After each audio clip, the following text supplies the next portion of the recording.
जिस फोटो के बारे में हम लगातार बात कर रहे थे कि उस लम्हे का इंतजार किया जा रहा है जब ये जो क्रेट है ये खुलेगा और इन्हें जो क्वारंटीन इंक्लोजर्स हैं वहां पर रिलीज किया जाएगा। तो एक नहीं बल्कि कई तस्वीरें आप देख रहे हैं। एक तरफ ये रेडियो कॉलर के साथ चीता की तस्वीर है जिन्हें सॉफ्ट रिलीज किया गया है। 8 ये चीते हैं जिनमें से 5 फीमेल हैं, 3 मेल हैं। प्राइम मिनिस्टर मोदी की इमेज है, प्राइम मिनिस्टर मोदी जिनका आज बर्थडे भी है, जन्मदिन भी है और आज ही चीते जो हैं उनकी भारत में वापसी हुई है। भारत में वापसी हुई है पूरे 7 दशक बाद।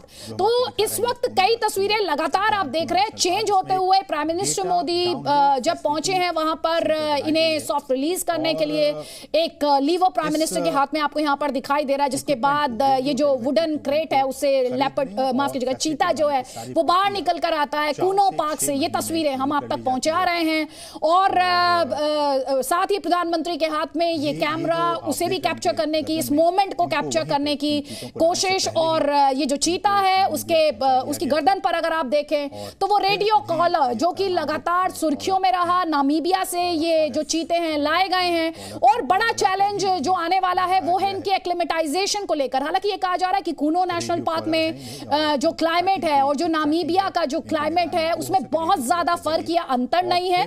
और यहाँ पर जो चैलेंजेस हैं, जो चुनौतियां हैं एक्लिमेटाइजेशन के लिहाज से, उन्हें टैकल करने के लिए टीम्स को भी बाकायदा ट्रेन किया गया है और इन चीतों को भी लगातार मॉनिटर और ट्रैक किया जाएगा। मेरे सहयोगी कृष्णमोहन मिश्रा, हम अपने दर्शकों को वो तस्वीरें दिखा रहे हैं जब प्रधानमंत्री द्वारा सॉफ्ट रिलीज किया गया और अपने दर्शकों को हम ये कह रहे हैं जो आप लगातार एनक्लोजर देख रहे हैं, खासतौर पर ये एनक्लोजर बनाया गया है इसीलिए हमने इसे कहा कि ये सॉफ्ट रिलीज है और ये लगातार इन पर नजर रखी जाएगी, निगरानी की जाएगी, इनके मूवमेंट्स को ट्रैक किया जाएगा, इनकी एक्टिविटीज पर नजर रहेगी।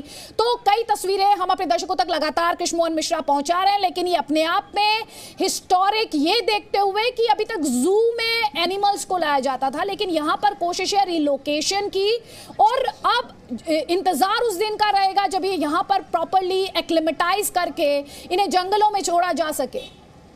कृष्णमोहन मिश्रा। अदिति, बहुत ज़्यादा फ़र्क नहीं है सॉफ्ट रिलीज़ और इसके बाद जब बाड़े से बाहर छोड़ा जाएगा। फ़र्क सिर्फ इतना है कि अभी ये एक 5 स्क्वायर किलोमीटर के इलाके में रहेंगे और फिर उसके बाद ये सैकड़ों स्क्वायर किलोमीटर के इलाके में फैलेंगे।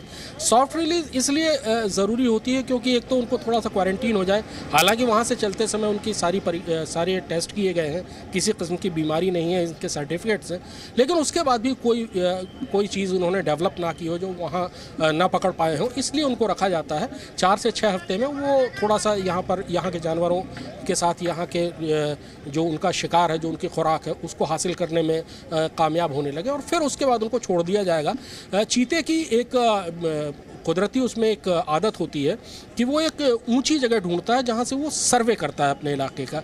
यहाँ पर जो सॉफ्ट रिलीज के लिए जो एनक्लोजर है उसके ठीक पीछे एक पहाड़ी है, वहाँ पर जो माना जा रहा है कि चीता वहाँ चढ़ेगा और उसके बाद अपने लिए होम रेंज तलाश करेगा और होम रेंज तलाश करके वहाँ पर रहना शुरू करेगा और उसको एक तरह से आप ये समझ लीजिए कि वो अपना घर बनाएगा। चीता भी कैट फैमिली के दूसरे जानवरों की तरह अपनी टेरिटरी मार्क करता है, अपनी टेरिटरी बनाता है और वहाँ वो रहता है। इसीलिए मेल्स कम है और फीमेल्स ज़्यादा हैं।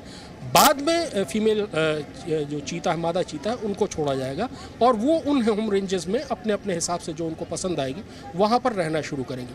हर होम रेंज जो आसपास है उस पहाड़ी की, वहाँ पर सारी वो चीज़ें हैं जिसकी चीते को कुदरती तौर पर ज़रूरत पड़ सकती है। पानी है वहाँ पर माद बनाने के लिए, उसके अपनी डैम तैयार करने के लिए अच्छी जगह है और सबसे बड़ी बात उसके लिए खुराक है। ख़तरा वहाँ पर सिर्फ लेपर्ड्स का था, लेपर्ड्स वहाँ से हटा दिए गए हैं और उनको दूसरे इलाके में ले जाया गया है। यानी ऐसी अभी कोई सामने आशंका नहीं नज़र आ रही है कि एनक्लोजर से बाहर निकलते ही चीते और तेंदुओं के बीच में कोई टकराव हो जाए, ऐसी संभावना अभी नज़र नहीं आ रही है। तेंदुओं पर भी नज़र रखी जा रही है, उनको दूसरे इलाके में रखा जा रहा है। चीते के मूवमेंट्स पर भी नज़र रखी जाएगी। तो उम्मीद ये की जानी चाहिए कि अक्टूबर में जब से ये पार्क खुलेगा उस समय तक चीतों की फुल रिलीज़ हो जाएगी, उनका रिहेबिलिटेशन शुरू हो जाएगा, वो अपना होम रेंज बना लेंगे और उनकी फीमेल्स जो उनके साथ हैं उनके साथ वो वहाँ पर रहना शुरू कर देंगे, शिकार वगैरह करना शुरू कर देंगे और उसके बाद ये प्रोजेक्ट एक कामयाबी की तरफ बढ़ेगा। इस प्रोजेक्ट के बाद दूसरे प्रोजेक्ट्स भी हैं, दूसरे भी ईयरमार्क किए गए हैं नेशनल पार्क। नौरादेही मुकुंदरा है, नौरादेही है, गांधी सागर है, ये सारे जो पार्क्स हैं वहाँ पर भी चीतों को बारी बारी से अलग अलग फेज़ में लाया जाएगा और उसके बाद फिर उनको वहाँ पर बसाया जाएगा। बहुत एम्बिशियस प्रोजेक्ट है, बहुत बड़ा प्रोजेक्ट है और बहुत ऐतिहासिक प्रोजेक्ट है। ये प्रोजेक्ट आप ये कह सकती हैं कि अब ये शुरू हो चुका है। चीतों के खूनों में पहुँचने के बाद आप ये कह सकते हैं कि चीतों की वापसी भारत में हो चुकी है और अब उम्मीद ये है कि चीते भारत में और ज़्यादा फले फूले, उनका परिवार बढ़े, उनकी तादाद बढ़े।